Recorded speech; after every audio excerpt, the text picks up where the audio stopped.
You will need a pattern, your fabric of choice. Here I am using a black and white check fabric that I picked up from Hobby Lobby. Thread of a matching color. Some single fold bias tape that's a 1/2 inch wide, and a closure. Now the pattern calls for a frog closure, but I couldn't find mine, so I'm going to be using a hook and eye. And then this is optional. I am using double fold bias tape that is a 1/4 inch wide to finish my seams. Now to get started, you are going to put the darts in your front bodice piece. Now when sewing darts, when you get to the end, you do not backstitch. You just let your fabric run off your needle, and then you'll cut a long tail of thread like you see here and tie those two ends together. Now the reason why you're tying these ends together is because remember we didn't backstitch, so tying your threads will keep them from unraveling later. And once you have those sewn in, you're going to press your darts down. Here I'm using a tailor's ham, and this is optional, but I find that using this tool helps with pressing darts.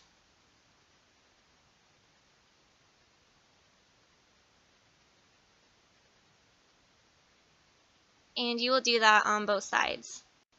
And once you've pressed both those darts, your front bodice piece is complete.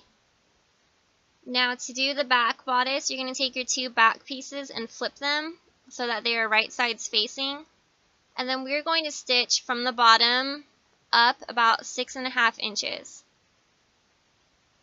Now you don't want to stitch all the way to the top because this pattern has a cute open back detail. And once you stitch those pieces together, go ahead and press your seam allowances open.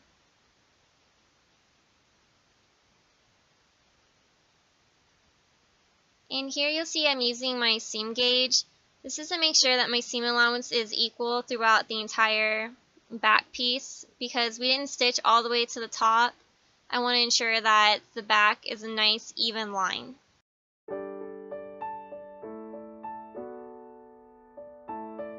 And you will do that for both sides.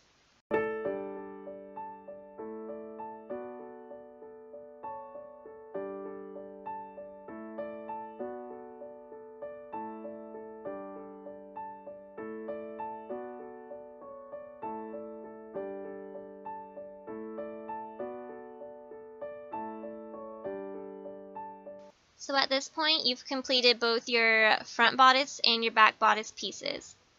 Now to assemble them, you're going to flip them so they are right sides facing and stitch along your shoulder seams as well as your side seams. Now what I like to do when I use bias tape to finish my armholes and my neckline is I like to just stitch one shoulder seam and then leave the side seams open. And you'll see why coming up here.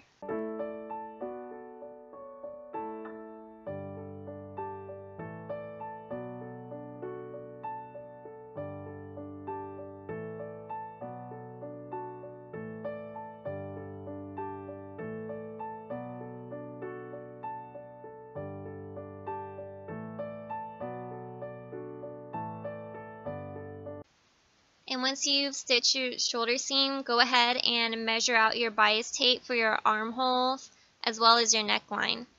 Now this is the reason why I like to leave my side seams open, is that it makes it much easier to sew in your bias tape.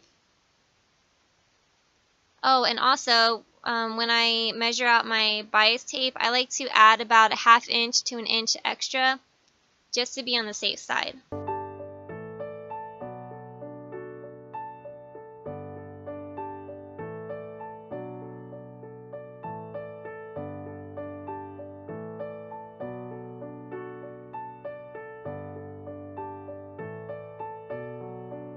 And then here I realized that I should have stitched the second shoulder seam because there's an opening in the back.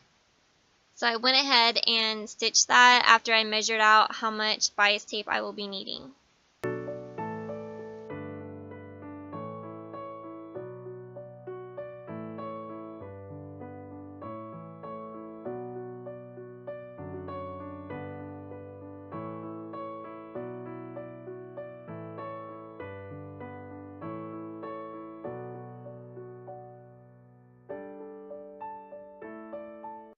After measuring out your bias tape, you're going to go ahead and press one side open.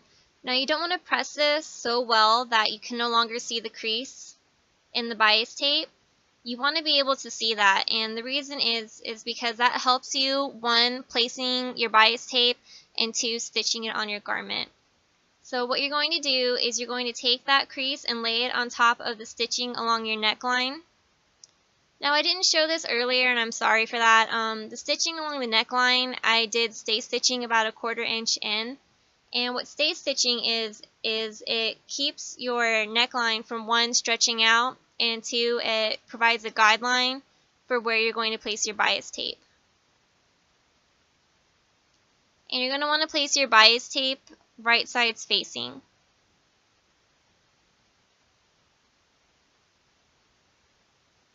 And you'll pin your bias tape all along your neckline as well as both armholes.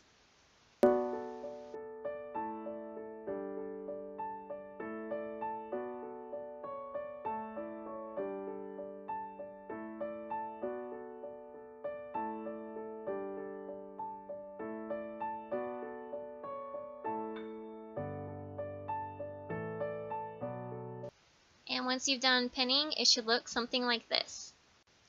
Now remember how I said not to press it super flat? You see the crease right here? This is where you're going to stitch along your bias tape.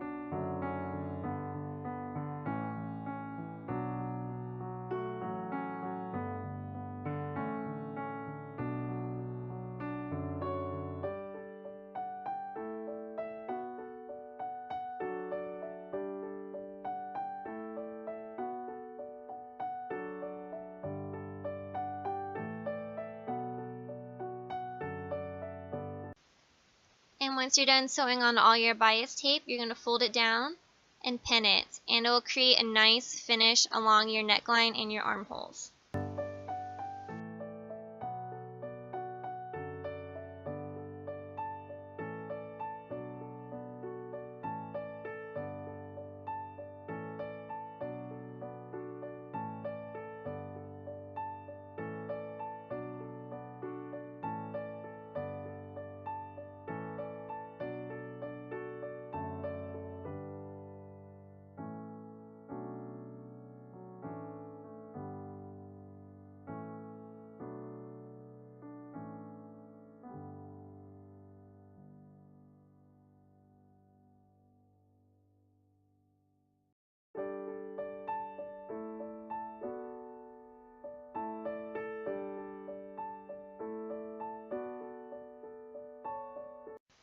Once you're done pinning, go ahead and sew your bias tape.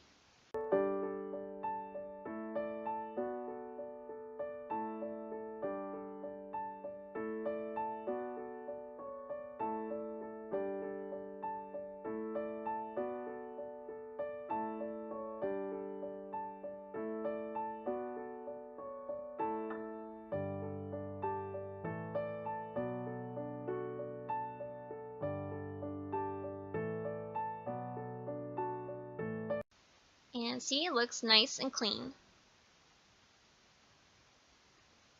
Alright, now that all the bias tape has been sewed on, you can go ahead and sew your side seams.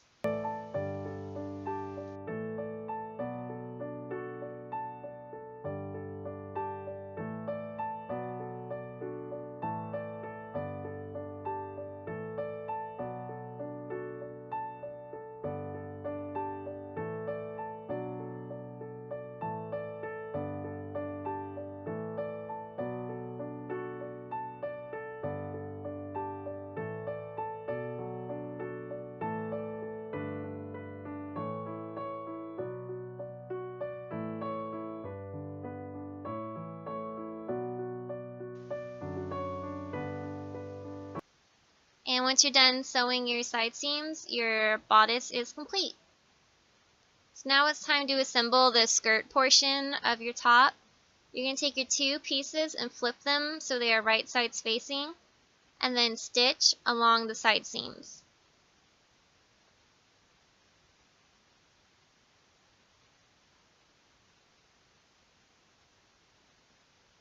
And once you've stitched those together, you're going to go ahead and put in your 2 rows of basting stitches. Now, the basting stitch is the longest stitch that is on your machine. So on my machine, it's the 4 length. And when you're putting in your basting stitches, you're going to stitch 1/4 inch and 1/2 inch from the edge. And what I like to do to make the gathers easier is to break this up into sections. So I like to stitch my basting from one side seam to the next, and then lift up the presser foot and cut the string, and then do another line of basting along the second half of the skirt.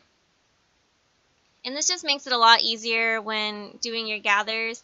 It helps prevent you from breaking your string because you're gathering a lot less material on your thread when you break it up into sections.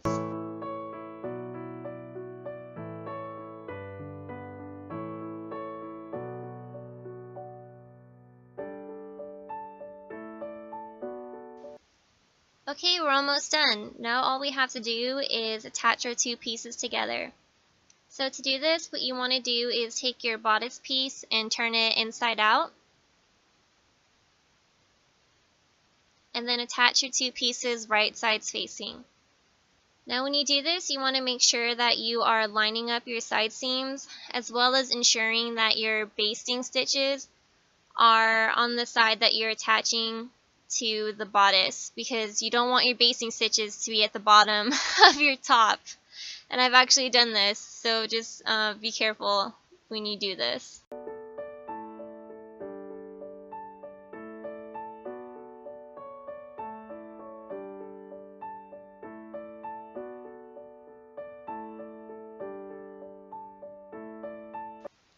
Now that we've attached the 2 pieces together, we're going to go ahead and gather our fabric. To do this, what you want to do is take your 2 threads from your basting stitches that you did earlier, and you're going to gently tug at them and slide your fabric along the thread. Now I say gently because if you do this too hard, what you're going to end up doing is breaking your thread, and there's no way to recover. You're just going to have to, at least not that I know of. I usually just unpick all that basting and do it all over again. And it's just a waste of time. So just ensure that you're going slow and gently. We're not in a hurry here. We just want to be able to get this done as fast as we can without causing any unneeded setbacks, such as a broken thread. Yep, and just continue to do your gathers until your 2 pieces match up.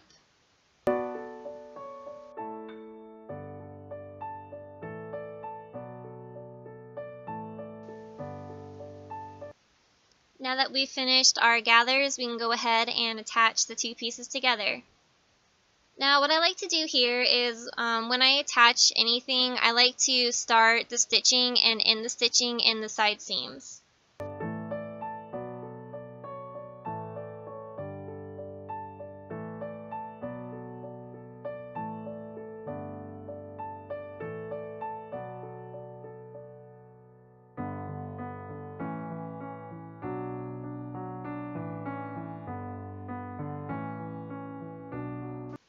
And after we've attached the 2 pieces together, all that's left is to just sew in our closure, whether that be the frog closure or the hook and eye, and then hem the bottom of the shirt.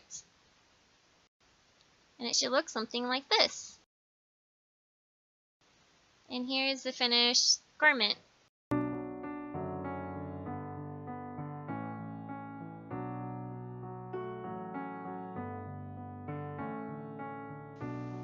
And we got a new dog. Say hi to Peanut, everybody. And some awkward zooming from my husband. Alright, bye everyone. Thanks for watching.